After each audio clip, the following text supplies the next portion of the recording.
Hello, everyone, and welcome. We are so excited to have a really unique experience today. We want to welcome you on behalf of Greensboro College to our webinar, Building an Agile Workforce, How Greensboro College is Helping Drive Sustainable Economic Growth. I'll be your host today and help moderate through this panel, Dr. Lauren Hollybeck, Senior Vice President for Corporate Partnerships. We're just thrilled to have three really amazing, innovative, and plugged in presenters and speakers today to talk about this conversation on workforce development. So before we get started, just a couple housekeeping notes. We want this presentation and conversation to be interactive. So feel free to put any questions or comments in the chat box or the Q&A box. You can find that at the bottom of your screen. We do have team members who are monitoring at this time. And I'd be remiss to not thank our team that has helped us put this together. Andrew, Joe, and Suzanne from our Greensboro College team, thank you for helping to facilitate today's conversation. So like I said, without further ado, I'm just thrilled to welcome three exceptional guests with us today. The first is Dr. Larry Czarda. Dr. Czarda is the 18th president of Greensboro College. Over 30 years of experience in K-12 and higher education, public and private institutions. Secondly, we have Mr. Chris Rivera, who's the executive director for GuilfordWorks. His work spans multiple states and counties, and really the expression of true workforce development would be his backgrounds. And then finally, Mr. Jesse McCree, the CEO of SCPa Works. SCPa Works is one of the largest workforce development boards in the Mid-Atlantic region, and Jesse's work spans that public-private partnership and workforce development strategy. So this time we're going to stop sharing our screen so we can see everyone's face a little bit larger. Wonderful. And to start us off, Dr. Czarda, I'd like to start with you, and let's talk a little bit. What prompted Greensboro College to get involved in workforce development, and really, you personally to get involved in local workforce development efforts? Dr. Hollebeck, thank you. And I'll answer the question, but probably a quick context would make sense. Greensboro College is in the Triad area of North Carolina, which is north central North Carolina, just so people who may be watching from outside the area kind of understand where we are. And as Lauren already said, we're beginning this week our 184th year as an academic institution of higher education. So we've been doing what we do a long time with constant innovation. But over the past while, it's become more and more clear to us as an institution and to me personally that while we should continue to do what we're doing with innovation as part of what we're about, over the last few years, we have new academic programs in supply chain management, business analytics, data science, public health, health science, interactive gaming and media, and more. However, we are a traditional academic institution. These degrees take 3, 4, 5 years to complete, and in some cases require graduate education as well, depending on what of the degrees we're talking about. And it's been very clear, not only in terms of what we're seeing ourselves, but also a lot of work done in the region, that the workforce demand is such that that is not enough to really keep our economy healthy. 4 or 5 years ago, the Piedmont Triad Partnership committed to a study they ended up calling the Piedmont Triad Talent Alignment Strategy, looking at the entire region, talking to employers about what was really needed in the workforce to drive the economy. I was on the steering committee for that group. Governor Roy Cooper here in North Carolina launched a few years ago an initiative called My Future NC, which would add 400,000 additional what they call high quality post-secondary credentials in the state workforce before the year 2030. And the local effort that's kind of the corollary to the state effort is called Guilford Jobs 2030 or GJ30. We're in Guilford County, North Carolina. And a little bit different metric. We're trying there to raise the proportion of the workforce that has the high quality post-secondary credentials from the current 44, 45% to 60% by the year 2030. So it became very clear to us, but it became clear to me that while we should continue to do what we're doing as a 184-year-old institution of higher education, we need to play our part. And I would argue that every educational institution needs to play its part to meet the workforce demands that we see. And I'll finish up by saying the first part of my career was spent outside Washington, D.C. probably demographically, statistically, and otherwise, the wealthiest, most highly educated workforce in the entire country. Yet I saw year after year after year the wonderful announcements of Amazon, Volkswagen, the rapid development of Dulles International Airport, and the high level jobs that those bought. But who's going to take care of the auto mechanics? Who's going to teach second grade? And who's going to staff the healthcare needs that are rapidly expanding? And we're seeing the same thing here in the Piedmont Triad. All of these studies I talked about the immediate need for, again, pick a number. Is it 400,000 more in North Carolina? Is it raising the percentage in Guilford County from 45% to 60%? We need to do our part. So we have launched the Greensboro College Center for Innovation and Workforce Development, which takes nothing at all away from what we've always done. We will continue to do all of that, but this is new. This is a intentional, directed effort to meet the workforce needs that we all need to talk about if we're going to have the economy that we hope to have over the next decade. Thanks so much, Dr. Czarda. Chris, I'd like to turn it over to you. Let's talk about you and your background in workforce development. And, to kind of piggyback off what Dr. Czarda is saying, these local workforce statistics and, really to understand the importance and significance of the local workforce board. Yeah, absolutely. Thank you for that. And thank you, Dr. Czarda, for kind of setting the stage from location and, what drives or what has driven Greensboro College to kind of create this center. So I work for a publicly funded workforce development agency. It's known as GuilfordWorks. We're one of 22 workforce boards here in North Carolina.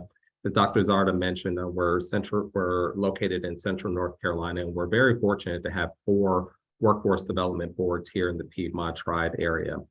In essence, these workforce development systems are in place to support local businesses and job seekers connect to high wage in-demand occupations within that local area and or region. Here in the Triad area, we focus on the industries of aviation, healthcare, transportation, and logistics, advanced manufacturing, and skilled trades. In addition to, the 4 workforce boards here in the Triad area, the 22 in North Carolina, we're also a part of a larger network of workforce boards across the country that's supported through the National Association of Workforce Development Boards. Workforce boards play a pivotal role in developing talent pipelines to meet industry needs. Collectively, in the Triad area, we've served roughly 5,000 local businesses with 75,000 job seekers just over the past years.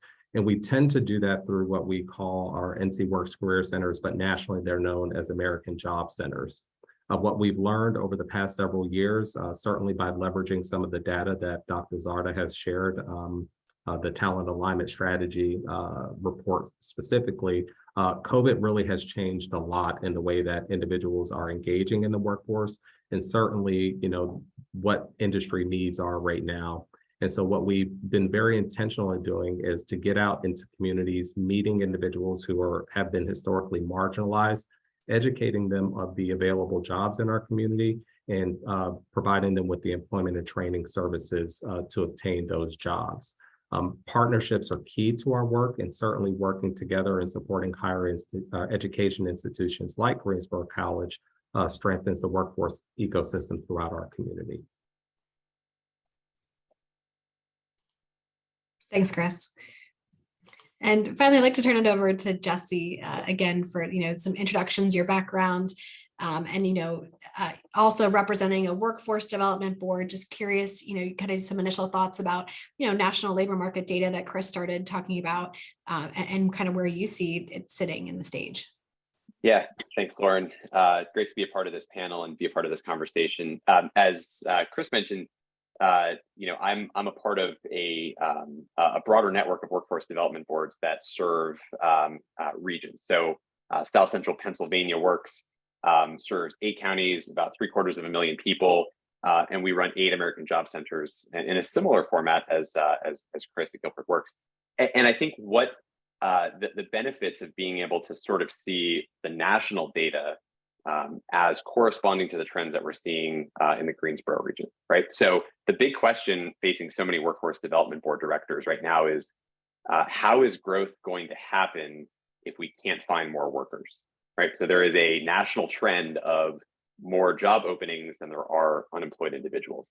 So as workforce development board directors, just like the great work that Chris is doing, we invest in, evaluate, and advance high impact workforce programs that serve a whole spectrum of job seekers and businesses, really to drive economic growth and social mobility.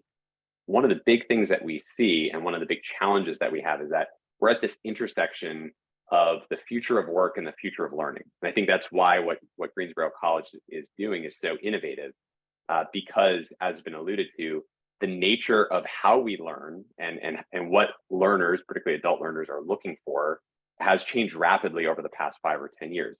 Asynchronous, online, non-degree, in demand.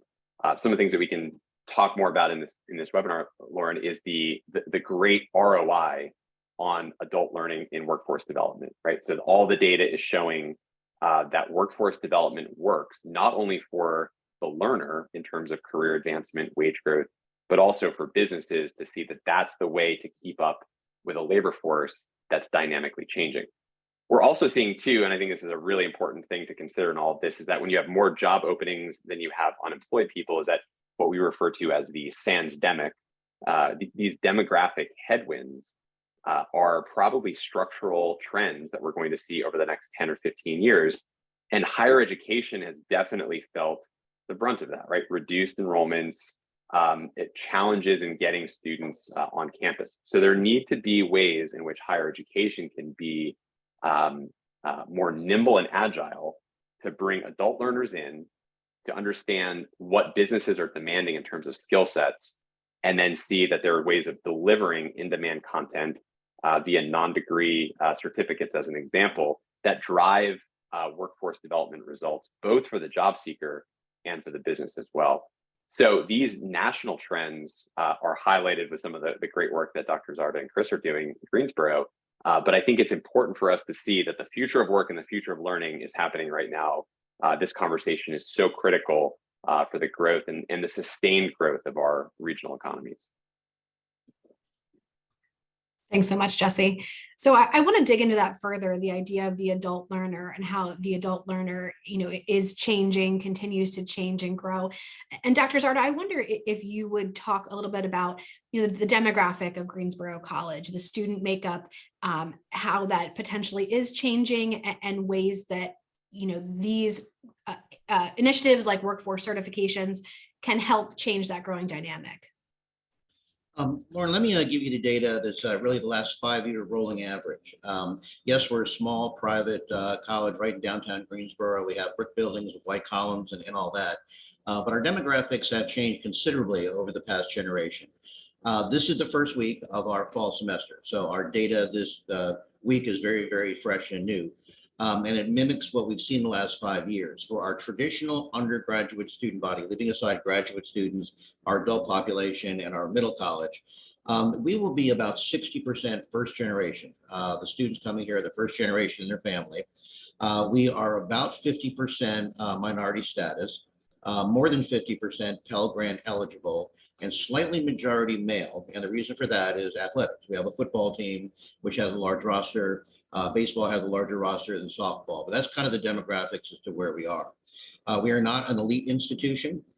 We are not a community college, but our demographics are leaning a certain way. Regarding adult education, we have long had adult education programs at Greensboro College, but not at scale.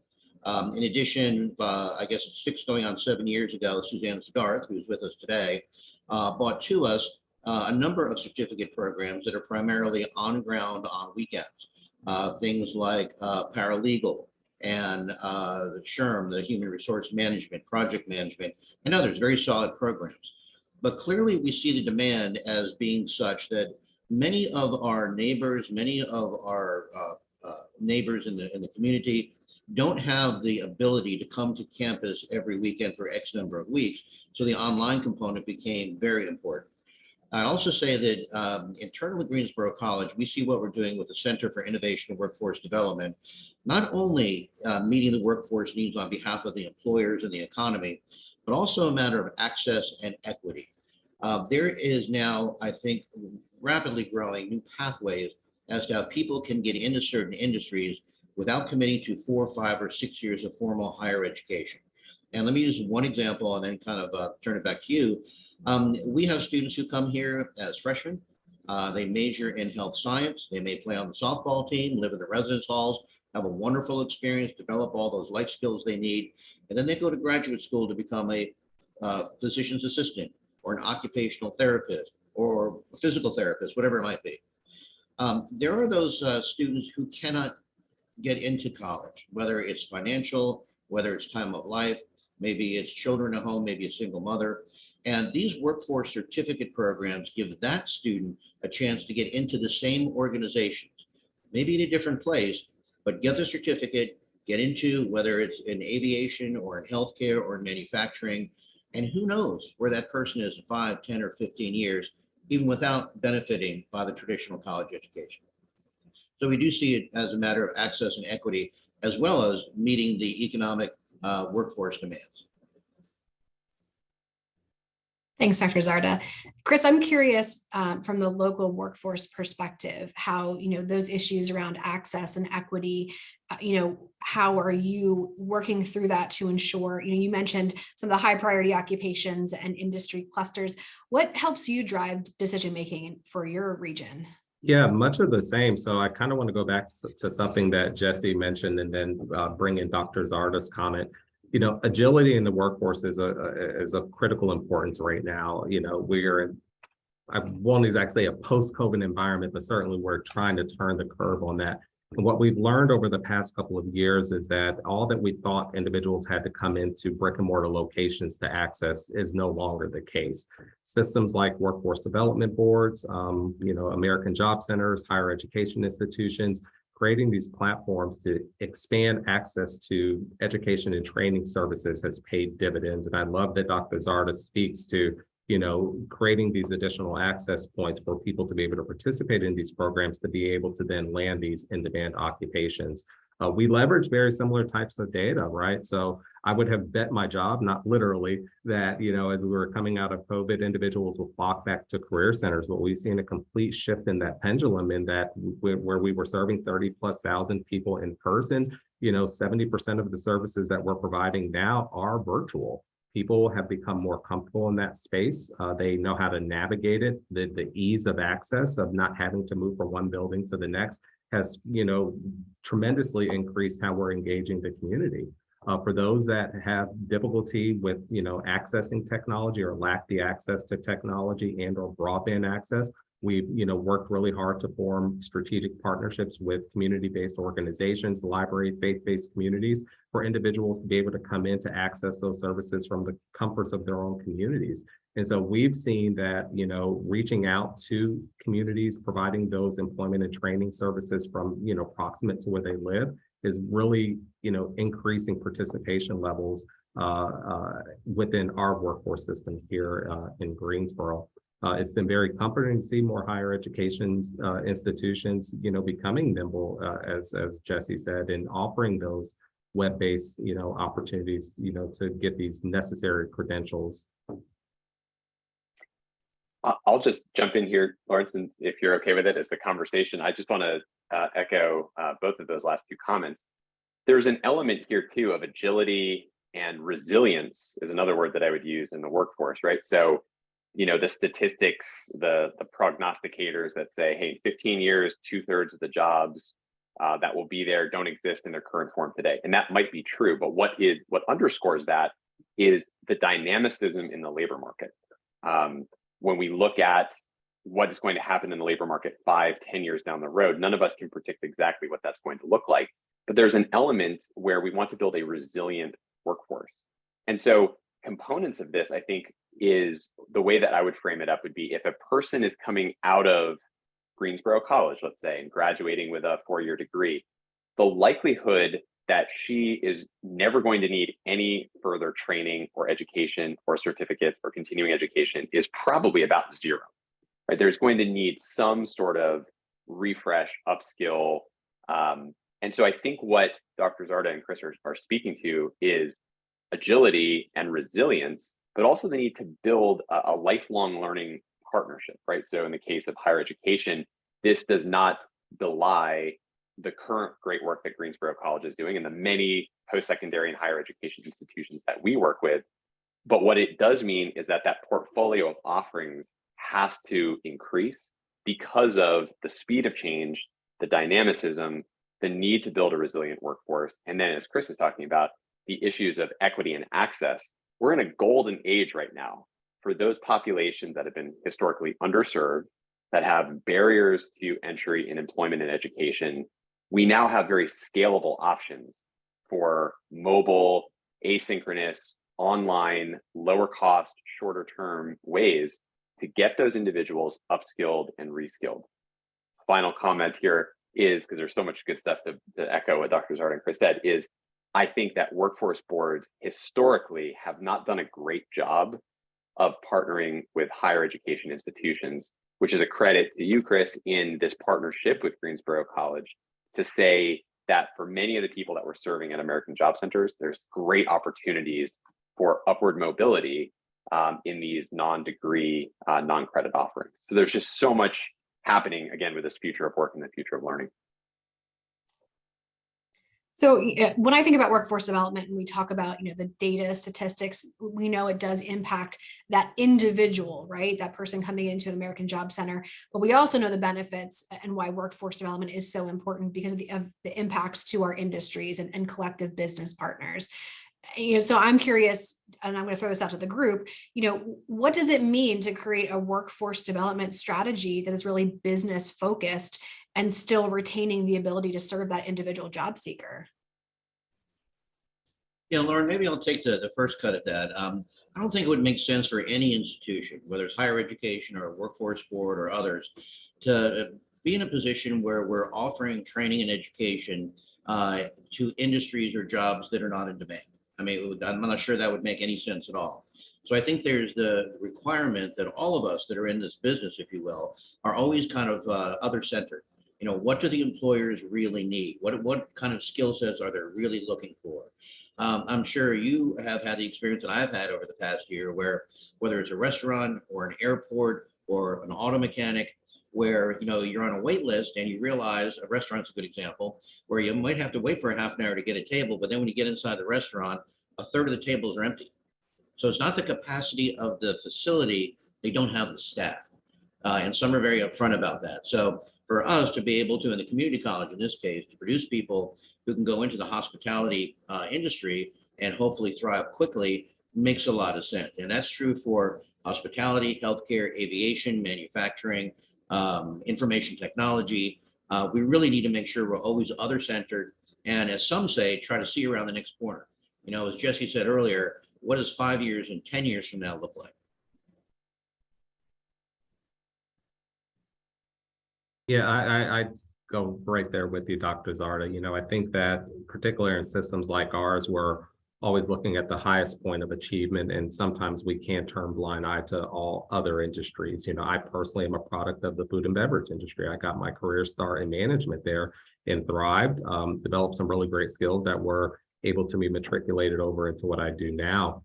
In addition to that, I believe that, forming these beneficial partners are going in and having a very open and honest conversation with businesses and helping dissect what those pain points are and to create this collaborative conversation and developing those solutions and recognizing that individually or independently, we're not going to be able to solve that, but we're in really good positions in which we have really robust networks that we can, collaborate with other entities, higher education, community-based organizations, municipal partners, other industries for that matter, to help, all industries across the region or, in Jesse's sphere, the world, create these robust pipelines of individuals to meet industry demands. It's being solution oriented and not coming to the table with a no, I'm sorry, I can't, but really, reaching into the coffers of our own networks to say, here's how we believe we can support you in our local economies.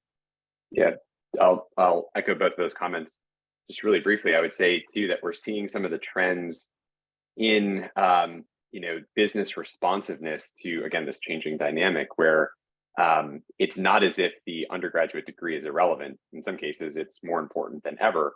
But I think what we're also seeing is that the demand-driven side of this equation is soft skills, problem solving, communication skills, teamwork. I mean, all of those work-ready power skills are so critical. And so what we're hearing from employers across the board is the vast majority say, if you bring that skill set to the table, that's as or more important than what your major was in your undergraduate degree. So what it's speaking to is this demand-driven network that we're building.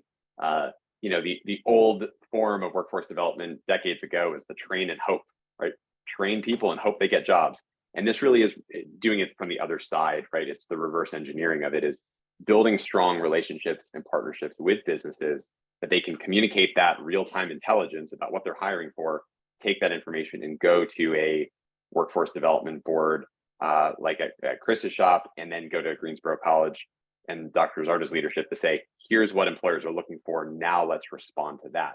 Oh, and by the way, that can be 4-year plus other offerings too, building out that portfolio. So it's really that demand-driven approach that I think is so critical, Lauren. And Lauren, if I could just piggyback on what Jesse just said, and in many of the meetings I was in, whether it was the Piedmont Triad Talent Alignment Strategy or Guilford Jobs 2030 or others, I always try to interrupt someone if they start talking about either or. It's either 4-year degrees in the traditional manner or workforce development. Our economy absolutely needs both. It is not mutually exclusive. We need both. Would any of us want our sons or daughters to go to middle school and find out that their math teacher never went to college? Of course not. We would not want that to happen, And so I think that's an important part of the debate is this is not instead of, this is in addition to. Absolutely. So I'm curious from both the higher ed as well as the workforce board perspective, what does that feedback loop look like from businesses? How are you creating a space that you are open and willing and listening to businesses as they give that feedback loop? From a workforce, well, Dr. Czarda, go ahead. I'll chime in after you, sir.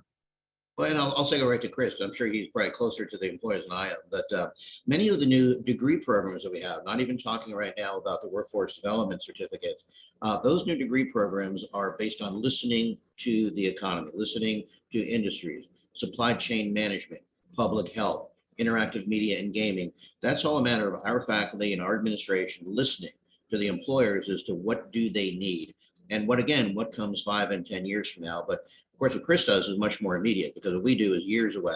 What Chris does oftentimes is a matter of just a few weeks or a month away. Yeah, so we're fortunate enough to have a business engagement team, and their sole responsibility is being out in the business community, collaborating with our chambers and our economic development entities. And they're having those conversations, and they're collectively or collaboratively putting together those solutions. We do a lot of that reporting back out to our board of directors, which, under our piece of legislation is, not only primarily business leaders within our local area, but also higher education institution, K-12 systems, social service agencies, and things of the like. And so that information is cascaded to those multiple board membership points, so private sector, higher education, K-12, and things like that. And then move throughout their networks as well, if that makes much sense. I got lost in my own head for a minute. It does. I think those are two really great perspectives. And another question that I see popped up in our chat, but also kind of question in my mind too, is, it's kind of the elephant in the room, funding, right? Like, what does funding look like for a workforce non-credit student? There's a lot of conversations in the news about what Pell Grant, funding looks like. Is that going to be changed? Workforce dollars, how is higher education in this space affordable, accessible, available to individuals as well as businesses who want to upskill? What does that look like? Yeah, Lauren, I'll take a first cut at that, but then we do have some people with us that haven't spoken yet that are pretty close to this. But what we're working on at Greensboro College, our funding sources include such areas as NCWorks, already been mentioned by Chris. I believe that all of our certificate programs are now listed as eligible for NCWorks funding.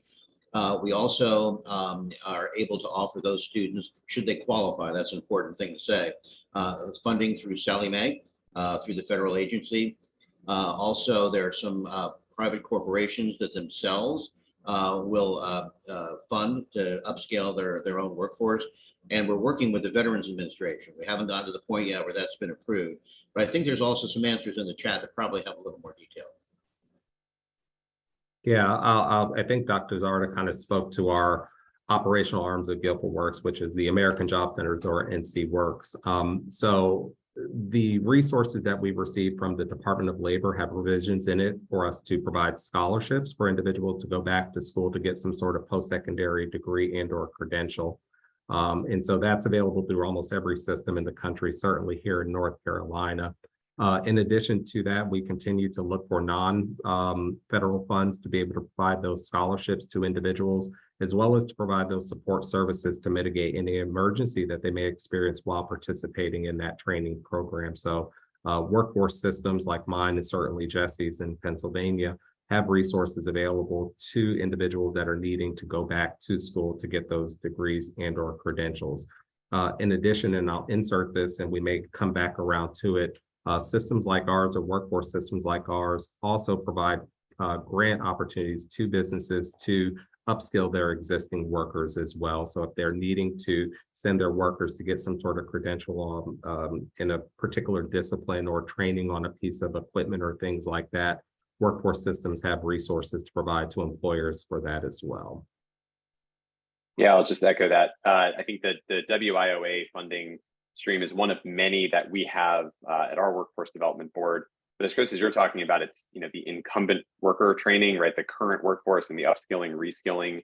There's so many potential partnerships for a company that's looking at, we have 100 engineers that need project management training to be able to go to a workforce development board and say, can you help me connect to the right training provider or the right institution to actually deliver this? And then for Chris to be able to go to Dr. Czarda and say, we have the demand side, as we talked about before, the demand side of the equation, and then be able to translate that into training that is actually responsive to what the industry needs. So workforce development boards in this public-private partnership space are able to leverage both public dollars like WIOA as well as companies as well. Jesse, not to put you on the spot, and certainly, open to Chris too, because I know you're super plugged in with the National Association of Workforce Development Professionals. I'm curious from a national scale, are there some best practices happening around, WIOA, Workforce Innovation and Opportunity Act, the funding source? We like to use in workforce this term called braiding funds to help individuals get the most out of their money. Just curious what you're seeing on a national scale. Yeah, so this is going to feel a little bit like everything we've talked about, but it really is. So what's happening here in this conversation, what's happening locally in Greensboro is a major trend across the country. And I actually think from my perspective, and again, my optics are not perfect at all on this, but the workforce boards that get this and the higher education institutions that get this really are on the cutting edge of this space. So I think what we're seeing across workforce development, number one, workforce boards are not typically partnering well with higher education institutions, and we've established that. I think what Dr. Czarda and Chris are doing is phenomenal. The opportunity, I think, is for a workforce board director to go to a college president and say, are there ways that we can take content and compress it down, right? Instead of a 4-year degree, we can take this content and the intellectual property and be able to make this a 6-month certificate program. Can we make this a 18-month course? So there's opportunities for education institutions to get more agile. We're also seeing too, again, back to Chris's point about accessibility, is that a lot of this content can be delivered in this really interesting hybrid approach, where we look at sort of compartmentalizing what can be done online, what can be done in person, what can be done delivered asynchronously, what needs to be combined with an internship or hands-on work experience. Particularly when we're working with younger people, they're going to learn best by actually doing it. I think that's probably true of all learners and workers as well. So we're seeing, number one, higher education being more agile, workforce boards reaching out more. In Pennsylvania, we have a higher education consortium where we bring 6 or 7 institutions together for a regular chat. We're talking about what's happening, how we can be solutions oriented together. And what's really interesting is that these schools that otherwise would be competing are really looking at developing larger solutions as a region. And I think that collaborative effort is really critical as well. Yeah, I'd echo everything that Jesse said, and I think of some strategic things that we've done here locally. You know, when Jesse was talking about those very honest conversations with college presidents, you know, a few years back, when we were really seeing a decline in participation in skilled trades, particularly in welding, to have had the opportunity to have that conversation with our college, our community college president at the time, and his leadership team, to say, listen, we have this 2-year welding program that, you know, if an individual is able to complete just the first semester or 6 months of this, they are able to then get into the workforce. And then in collaboration with their employer, we can continue to talk about how we move them through the continuum of getting that welding degree. And so, you know, creating this nimbleness and accessibility for individuals is very helpful. Sorry, I got lost there as well. But I do want to go back, Dr. Holwick, to your question around braided funding. And at least my local partners hear this often from me. We are a very under-resourced system, right? And so really trying to figure out where those additional resources are and how we could best utilize them collectively to serve the interest of our community has been very helpful. Dr. Czarda mentioned the GJ30 or Guilford Jobs Initiative, which is, you know, really set to get our community from 46% credential attainment up to 60% by the year 2030. That conversation takes place not only with our community foundation and our higher education institutions and employers, but other workforce entities that come together to apply for non-federal resources to advance the mission of increasing that credential attainment. And so we find here locally, and I'm sure it's practiced throughout the country, that the more resources that you have available, not being wholly beholden to just one stream of funding, really will help enhance or enrich the lives of your communities, better serve the higher education institutions, and meet the demands of industries across the country. I think what I would add to what Chris and Jesse just said is, again, using that word already used, continuum. I think higher ed has some work to do too in recognizing that there really is a continuum. Terribly oversimplified, but I've been in this business a long time. And kind of the notion that that is not about higher education, that's training. You know, I think it's time we got over that. I think Greensboro College has gotten over that. It's all of the above. It is not either or, it is a continuum. And I think there's a question about whether or not these programs are stackable and scalable. And we're seeing some of our students in traditional undergraduate programs beginning to get very interested in some of their certificates, or some of our minors and majors that are in the same area as the certificates, you know, graduating with a 4-year degree in business, but getting that certificate in business analytics or data science, or, you know, perhaps graduating with a degree in health science, getting one of our healthcare certificates to become a physical therapy tech or whatever the case might be. It's all of the above. If we're going to, the numbers, I'll defer to Chris, but the numbers in terms of just this area of North Carolina, with a lot of good news lately on some economic development projects, where are we going to get the workers? You know, I've heard numbers from 20 to 30 to 50,000 more jobs in the next 10 years. I'm on a number of local boards, and last spring, I should say, when some of these announcements were kind of presented in depth, the reaction in the room was interesting. Half of the room was just cheering. Another half was saying, my God, I can't hire people today. What's going to happen when Toyota and Boom open up? What am I going to do then? And so I think we all have to acknowledge, all of us have to participate, and it's all of the above. We have to break down these artificial barriers. Brings up a great question, kind of thought.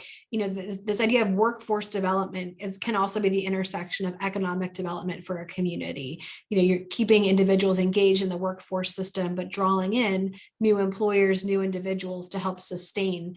And so I am curious from all three of you, you know, what are some strategies that you're seeing being employed in the local, national region to help make workforce and economic development a success?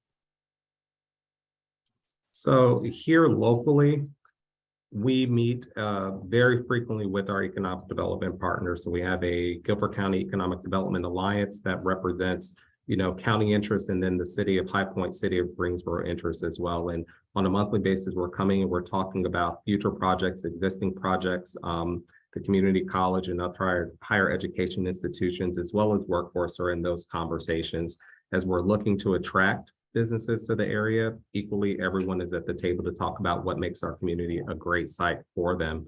And so we believe that that's what has really contributed to the success over the past couple of years. We've had some very large scale announcements.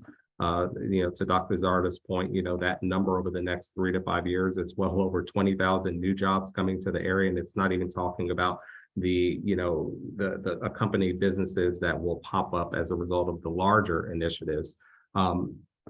To meet those needs, again, going back to a comment that was made earlier, it's about really reaching into these, I like how Jesse put that, underserved communities, to talk about these opportunities and to work very closely with our higher education institutions to make sure that we have the training assets in place to be able to upskill where upskill is needed, and then to provide those accesses to individuals that could really benefit from those jobs. Toyota Publix, is opening a large distribution center here in Greensboro here in the next couple of weeks.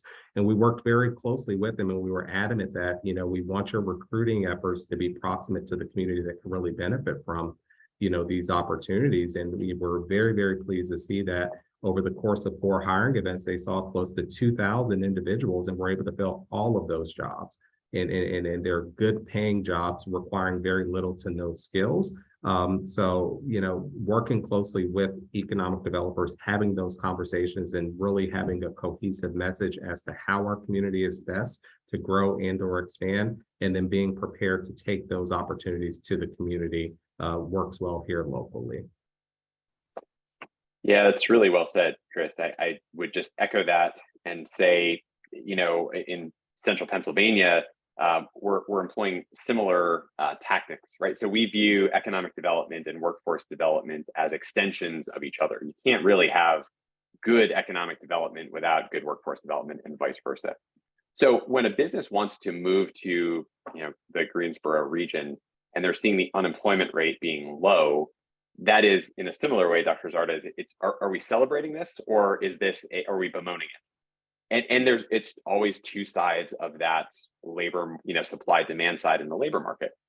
What I think workforce boards have an opportunity to do, and this is in conjunction with higher education, is to go to that business that's thinking about moving in and saying, if you don't think that there is the workforce available right now, then it's incumbent upon all of us, economic development, workforce development, employer, higher ed, to source that talent in previously untapped ways. And to me, socioeconomic mobility and the opportunity for every person in the community for the chance of growth and prosperity is one of the most important parts of economic development. There are people in all of our communities that want to work, they need the skills, and they need the opportunity.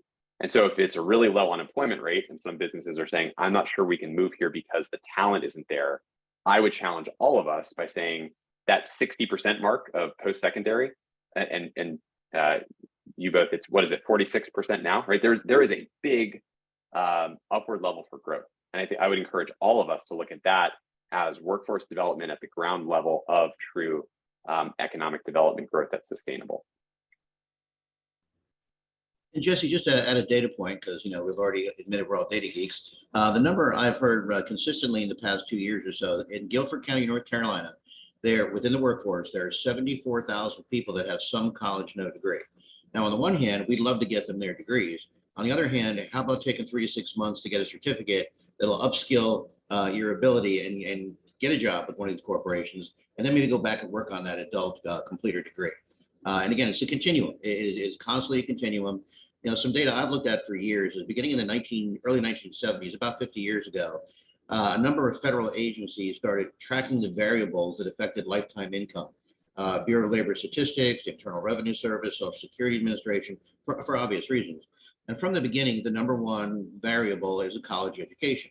But more recently, it's very clear that anything above a high school education pays off in lifetime income and therefore quality of life. Whether it's a certificate, an associate's degree, or stackable certificates, they all clearly have an impact on lifetime income. And it's not just about the money, it's about quality of life and the next generation. Go ahead, Jesse. And Lauren, I was gonna say, you're the moderator here, so you're in charge, but I would echo that by saying it's more than high school diploma It doesn't necessarily have to be a college degree, although that's certainly a proxy for stronger lifetime earnings, which we all know. I think one of the reasons why having Chris a part of this conversation is so critical is that the public workforce system, the American job centers, are seeing that there are these non-employment or non-training variables of removing these barriers, such as transportation, such as, well, the training programs are only 9 to 5. Well, that's when I'm working, right? We can now do it asynchronously. We can do it online. Greensboro is offering a ton of these different courses and certificates. So I think it's also looking at this from a perspective of how do we remove barriers so we can bring some of those 74,000 people in, get them moving in that economic mobility, and then if they happen to complete their degree at Greensboro College, that's even better for them and for the region as well. So back to you, Lauren. Yeah, no, just to kind of further these thoughts, we're talking a lot about the adult learner, how they interact with education. And I'm curious about any strategies or conversations, higher ed and or workforce development is seeing working with the younger generation, right? Those individuals who are leaving high school before they've engaged with the workforce or very minimally engaged with the workforce. How are we ensuring that we're not losing those individuals before they even get a chance to get gainfully employed and really engage in the growing wild west of credentials and certifications? We have these employers who are validating these opportunities. How do we make a pathway for high school students? Yeah, a part of the legislation or the Workforce Innovation and Opportunity Act programming is targeted services to a young adult population. So those are services to individuals that are 16 to 24 years of age. There's 2 buckets of in-school youth. Traditionally, you're still in K-12 or rising junior or senior, but that out-of-school youth, I've left high school. I really have no idea what it is that I want to do, as I'm moving into adulthood. The American Job Center services wraps their arms around them and provides those, that guidance and that pathwaying, for that generation there, while identifying those barriers that Jesse was talking about earlier and providing resources to mitigate them. There are some criteria that goes along with that, traditionally individuals or young adults that are basic skill deficient. So maybe they've been out of high school a couple of years and haven't really perfected or practiced a lot what they've learned in the K-12 system. They could have been pregnant or parenting, aging out of foster care, just as involved in things like that. We go out into communities and we form these partnerships with juvenile justice systems, alternative schools, to really identify who those young adults are and get them into the system to be able to create that programming direction for them. And then hopefully getting them out into these shorter term credential training programs, or certainly attached to in-demand, occupations, hopefully careers, through some sort of structured work-based learning, internship, on-the-job training, apprenticeship or pre-apprenticeship programming. And if I could add to what Chris just said, here in Guilford County, North Carolina, can't go into great depth, but we have emerging, again, we're using the word continuum, a relatively new program that is really focused on prenatal to 3rd grade called Ready for School, Ready for Life. The public school system has recently adopted a new strategic plan, which does concentrate quite a bit on career and technical education from middle school up. There's a local organization going through a fairly important transformation right now.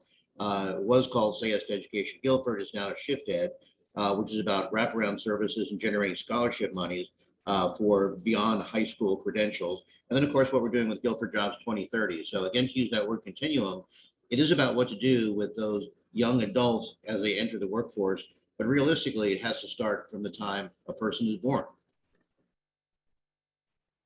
Yeah, so some people have said that the best workforce and higher education investment that we could make is really high quality early childhood education. It's an investment that may take 15 or 20 years to pay off, but there's a lot there in terms of that continuum. And again, this is taking an entire community to do this, not just one organization or institution, but really that ecosystem of partners approach, I think is so critical to any of these topics around workforce development and higher education. And I just echo also what Chris said too. I think the opportunity youth is appropriately named, disconnected from employment and education. it's incumbent upon all of us in our communities to re-engage them in really meaningful ways. And as a final addendum to that point, some of those terms, Chris, that you use have not historically been words used in higher education: work-based learning, apprenticeships. I think we're all at a place now where we're at least taking a second look at that. In what ways could a pre-apprenticeship program feed into Greensboro College, either in a non-credit or degree program, right? So we're now all exploring those ways in which that continuum can be more effective across our communities. And I think to that too, I think we're all understanding, what flexibility in higher ed or flexibility in workforce development means. And sometimes flexibility can seem scary because it's outside of that box, but that's where innovation and growth are coming from. So, take a look at the time, knowing we're at about 10 minutes here before the end of our conversation. Wanted to take a quick scan of the chat if there's any additional comments. I do see a question in here, what type of marketing or message should be used to make people aware of programs and employment opportunities as we talk about workforce development? So I'll throw that out to the whole group if anybody has any thoughts. Well, again, I'm not a marketing person, Lauren, but what resonates with me when I listen to the marketing people is it's a matter of making sure we convince people it's not just about a better paycheck, it's about a better quality of life, and a better quality of life that might translate generationally. Because that is another part of what we have to acknowledge in our community is that the transfer of intergenerational wealth is not equitable at all. It is simply not. It's data. You look at the data, you can't avoid that. So the ability to offer these programs and give another segment of our population a chance to better themselves, even intergenerationally, if we can get that message across, it's great to have a better paycheck. There's no question about that. But that leads to a better quality of life.